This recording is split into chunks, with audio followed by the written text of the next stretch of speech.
Hello, Lynn. It's so nice to have you on the show today. How are you doing?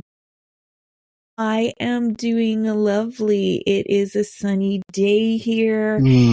and just kind of enjoying the crisp weather as fall kind of seeps into our daily lives. Awesome. Very important.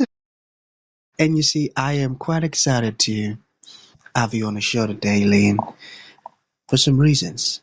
And oftentimes, I love to thank my guest for two things. And I do this so often to the point where it has become my anthem.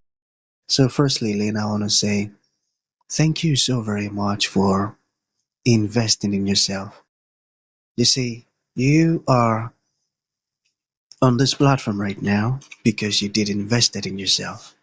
And oftentimes, Lynn, I love to make reference to the amazing mango tree. See, some couple of months back, yeah, I was on a particular road, and just by the roadside, Lynn, there was this very tall, unattractive mango tree. And I use the word unattractive because the mango tree's got no mangoes on it, and the leaves were all dry. So I just walked past it. I just walked past it and I went my way. But you see, Lynn, just recently I was on that same road. And this time around, a lot's changed about the mango tree. You see, the mango tree caught my attention pretty good from a distance. And immediately I got the urge to move so close to it, of which I did, and it wowed me. Because now the mango tree's got a lot of mangoes on it, beautiful green leaves and healthy branches, and not just mangoes now, Lynn. I'm talking about ripe mangoes. It was such a beautiful experience that day, and I was so excited. Here is my point. The fact that you dedicated your time, energy, and resources to becoming the amazing Lynn that you are today, that alone has made it impossible for me to skip you. And that's why you got the request from me to be on the show because I was attracted to the fruit of all that you're doing, your philosophies, your insight, the impact your work is having, and how you are offering your solutions. These stuffs are beautiful. And just before I sent you that request, Lane, I said to myself, I've got to benefit from these beautiful things Lane is doing. And not only me now, because I don't want to be selfish, and even with the audience. And so, thank you so very much for doing that yourself. And secondly, thank you for saying yes to the invite. Because if you had said nope, there was nothing Elisha could do about it. Thanks so much, Lee. Well, gosh, that is such a beautiful intro and segue into the many things that we're going to talk about today. And I love saying yes as much as I can when people ask, because I learn every time I talk to somebody, and I learn more about myself, about them, about the world in general. So saying no is not an option. Not an option. I got that. And you see, I am quite excited to have you on the show today, Elaine, for some reasons. Firstly, my interest in knowledge seeking. I believe in order for one to transition from a terrible situation to that of a beautiful one, Lane, I believe it takes the application of knowledge, quality information, and not just knowledge now, but the application of it. And you see, Lane, ever since I discovered that light in the Hebrew means knowledge and darkness ignorance, I've been so keen to knowledge seeking. Why? Because I do not want to remain in the dark. So that's going to make our conversation today very important to me and even to the listeners. And the second reason why I'm excited to have the incredible Lynn on the show is for the sake of the audience. You see, Lynn, we live in an age where information is as abundant as grains of sand. We've got lots of information flying out there. So these folks trust me for quality, eye-opening, and very important information, of which I am totally convinced, Lynn, that our conversation is going to be insightful and impactful. So for that reason, let's get started with your introduction. talk to us about your personal or your professional journey. Because right now, we are so curious. We want to know how Lynn got here. Then afterwards, I've gotten some beautiful questions for you. Okay, Lynn, over to you. I am so excited. Okay. About me, my journey started in the music industry. And I started with my soon to be husband. He wasn't my husband yet, just, this really cool guy that I was dating. And we were playing in a Jimi Hendrix cover band. And I was like, you know what? We should really do this. Like, let's write some original music and let's go on tour. And Canada's really wide. So doing a tour in Canada is a big commitment. And he was like, no, we're not doing that. I'm like, come on, it'll be fun. So it took me a year of us, we're dating, getting to know each other. And he's like, all right, fine, let's do this. And we start releasing music. He's a fantastic writer, fantastic guitar player. I was the bass Mm, player. And releasing music, and then we started getting picked up and playing, and we toured across Canada and multiple times, doing really well, won awards. And then around, gosh, when was it? It was around 2005, and he had a really bad gallbladder attack, and he had to be hospitalized. And the doctor said, you are not picking up your guitar for 3 months. You're just not doing it. And we were like, gosh, it's not just him that's off the road. I'm off the road too. So we're like 3 months with mm, no income, and I can't really go out and play the songs by myself on bass guitar. So we were like, as much as we love this, we have to pivot and we have to change. So he ended up doing more studio recordings, and he ended up doing more session work and ended up touring all over the world with other artists, playing guitar, playing pedal steel, doing all that stuff.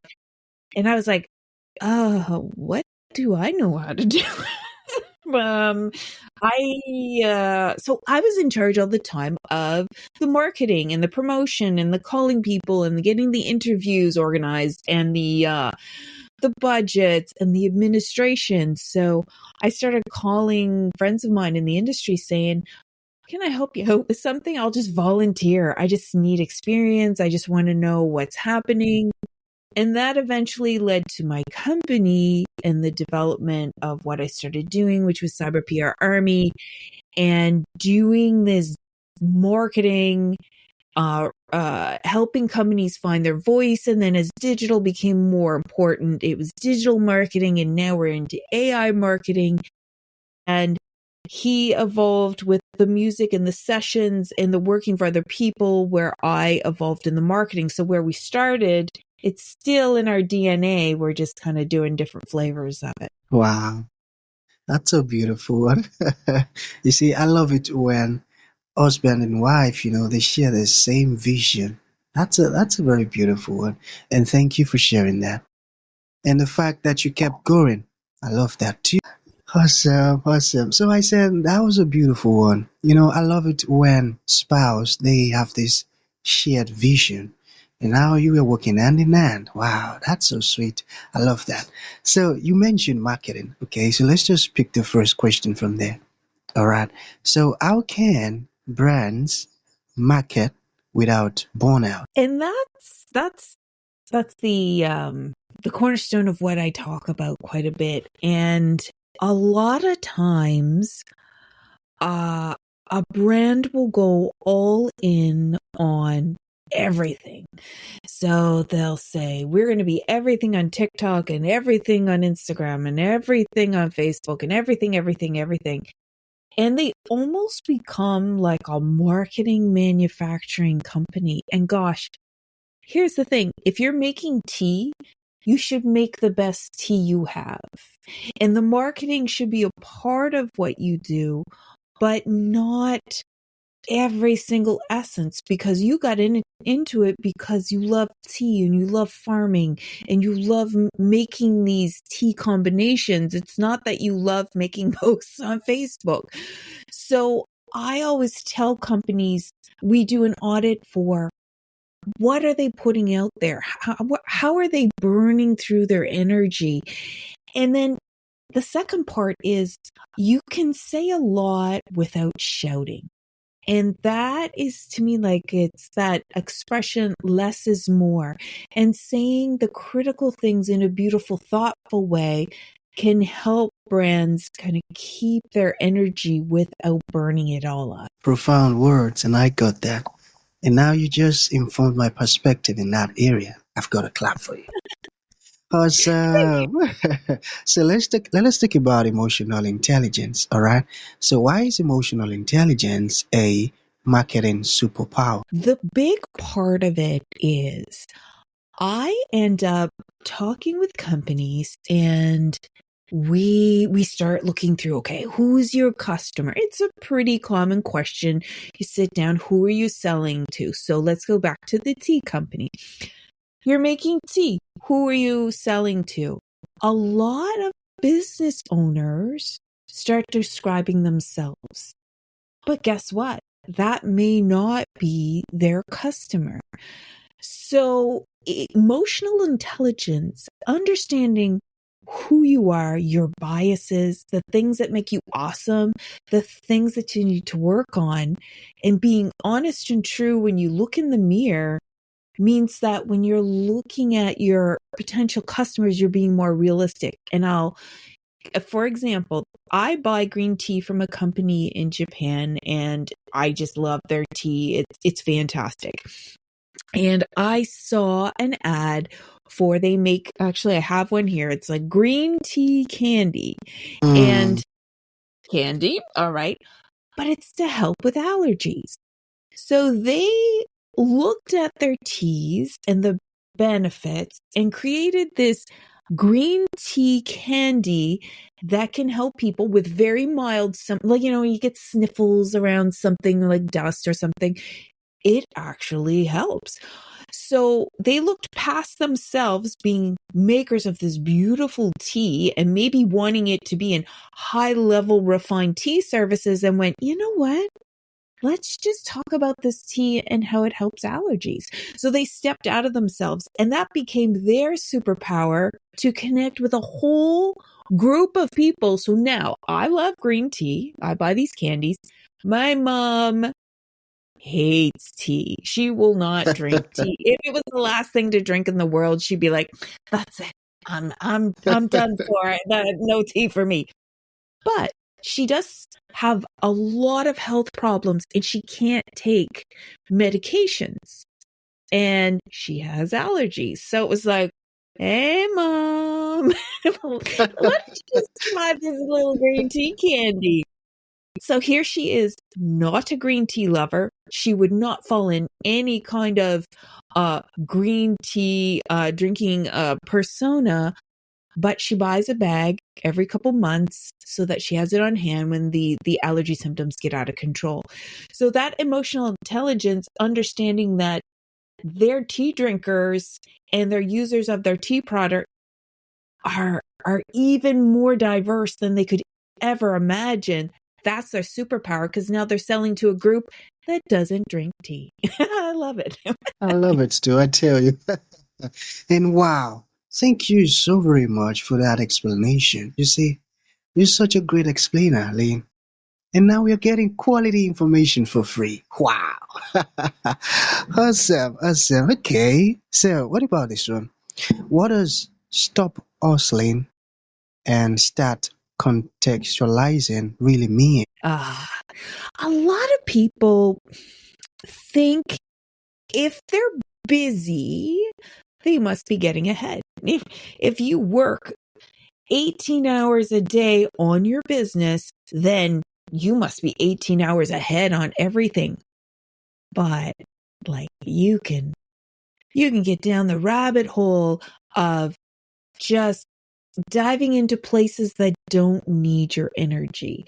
So my mantra is it's not about working harder. It's doing less with more energy. So the contextualizing is understanding the bits you really need to drive in on. So for example, I have a client who writes a blog and then she revises it and then she does another revision and then she gets somebody else to look at it and she makes 12 more versions of it. Okay, that is actually part of her hustle. She's creating hours in her week on something that she could just do, think about, and let it go. In any of those things, there will never be a perfect book. I doubt there is an artist, and I did say book, I doubt there is a writer in the world that has ever written a book and been happy with it with no more edits, or a painter or a musician. So when we think about the things we do day to day, what are the things where we just have to tell ourselves, stop the hustle, stop this piece of it, and just say, it's okay. I'm going to move on to something that's more important and add context to what I'm doing. So that's how I look at it. Wow. Okay, I got that. So I think your background in the music industry also shape your branding approach. What do you think? It does, because I work with artists who do not want to talk about themselves. Hmm. I'm like, you post something. People want to know what you had for breakfast or what shoes you're wearing. I pull everything and they're like, there is no way I'm going to post that goofy stuff. Nobody wants to know it. But you kind of do. If you're a fan, you kind of want to know, oh my goodness, they had scrambled eggs. I had scrambled eggs. We're in sync. We're meant to be. So working with these artists and these creators who really struggle talking about themselves, because every time they put a piece of their creation out, again, it could be a video of them dancing, a painting, or music, that piece of creation is instantly criticized. So if it's a dance, it's like, oh, this is amazing. They're so gifted. Or why did you even record that? You're so, there's the positive and the negative. So putting a piece of yourself out there as a defined artist to either get extremely positive or extremely negative, they end up deciding, no, I don't want to put any of me out there. So move this into how I work with entrepreneurs. Their company, that's their baby, and they're worried about the image and they're worried about how they are perceived. So it's talking a lot to brands with the same kind of mantra or tone that I talk to artists with, and saying, there's pieces that you can let go out into the open for people to understand that are not giving away your humanity or your soul. It's just letting them in just a little bit. So if you're sponsoring a local baseball team, tell people about it. If you've made a donation to the children's hospital, tell people about it. These little things start shaping the identity of your business and the things you believe strongly in and you support. So that's how working with artists leans into how I work with companies, because I work with them on telling the story they don't know is there. Telling the story, they don't know it's there. Let people in just a little bit. Wow, I got that. That's a profound one. So we have two more to go. So let's talk about your approach. Okay. So how do you help clients grow visibility without draining their energy? And that one kind of piggybacks on the last one, where I am an advocate for sitting down and going, what can you do? If it's one post every week and you are 100% confident that you can make that one post a week, then that's what you do. Don't overpromise or oversell or try to overdeliver. Get in the habit of it. I usually tell them it's like doing a marathon. You're not going to go out and run 10 kilometers tomorrow. It's just not going to happen. You start by doing it in small increments, and you're like, let's run for 1 kilometer for a week. Then the next week, run for 1 kilometer and walk for another. Build yourself up to it and find your comfort level. So a lot of working with clients is, one, finding their level they can do their posting and their marketing with, and also showing them what happens when they do lean in. I worked with an event that did not believe in ads. And I'm like, you're literally an event and you have to sell tickets. You have to let people know about it. Social media is not going to do it. So I convinced them on a very, very, very small budget, and they sold the event out. They were like, Wow. we did not even know that was possible. So now that they know, when their event comes up the following year, that's going to be in their mind. And it's a very easy thing for them to do without burning out, because it also matches what they do, like a selling tickets, time sensitive event. So looking at what you can lean into and do the most with the least is how I like to approach these things. Wow. And that's a beautiful approach. So finally, Lynn, what would you like to leave the audience with, like a final thought?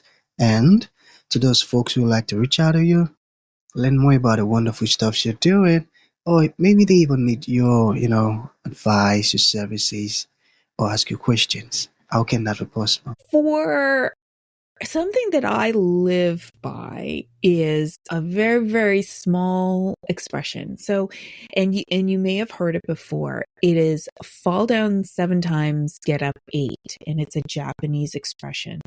And I think it's been used in other areas as well. So you fall down. It's not about never falling down, because gosh, we're all going to fall. That's going to happen. It's just getting up more times than you fall. And I think when you start looking at things like that, there's a lot of stress that comes out. For example, my daughter, she's entering a contest, a drawing contest, and she's just super wound up and anxious about it. And I said, it's actually not about winning. You probably won't win. But it's the process of walking through it, because she's still young. What do you have to do? How are you going to plan it? How are you going to send in your submission? So that's going to be part of her falling down, but eventually her getting back up might be the next submission, because she understands how it works. So falling down 7, getting up 8, applying it to so many things in your life, really, really makes each day more joyful, in that you're getting up again to kind of reignite the day. And for me, I'm always happy to talk with people. We do coffee chats where you can just book a 25-minute session and brainstorm about things.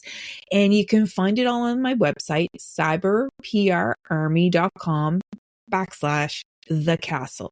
So on the Castle page is all kinds of fun freebies and quizzes and resources that people can take into their day, whether it's for their own self-development or for their business. And we try to take a holistic approach to helping everyone that lands there.